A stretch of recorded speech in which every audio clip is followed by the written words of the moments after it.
It may sound crazy, but I genuinely hope I go broke again.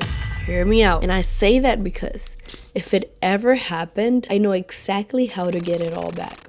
So the first thing that I would do is sit down and really go deep on manual QA. I mean, actually understanding the role. Once you see that, you realize how important the role actually is. Then I'd focus on learning the language, because that's honestly half the battle. Things like test cases, test scenarios, bug reports, software development lifecycle. Once those terms stop sounding foreign and you understand how QAs actually act in the field, then everything starts clicking in your head. After that, I look back at my last job and stop acting like it had nothing to do with tech, because whatever you was doing before, there were transferable skills there. There always are, always. If I worked in retail, I was basically testing POS systems, dealing with edge cases, and making sure workflows didn't break.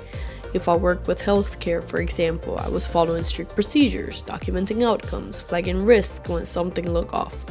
From there, I'd start building test cases around my actual experience, real ones, thinking through preconditions, steps, expected results, actual results, looking deeply into the processes. And at that point, your experience doesn't start feeling like a random job experience. It starts feeling like actual QA experience, but it's just in different words and terminologies. Then, after that, I move on to my resume. I'd rebuild it line by line so that it matches what entry-level QA roles are actually asking for. The same terminology, the same responsibilities, the same tools, even if I'm practicing them or simulating projects on my own. After that, one of the most important steps in your journey, it's going to be your interview prep. This is non-negotiable. I practice QA interview questions every single day. Stuff like walking through how I test a login page, or explaining how I'd handle a bug that can't be reproduced, or breaking down the difference between severity and priority,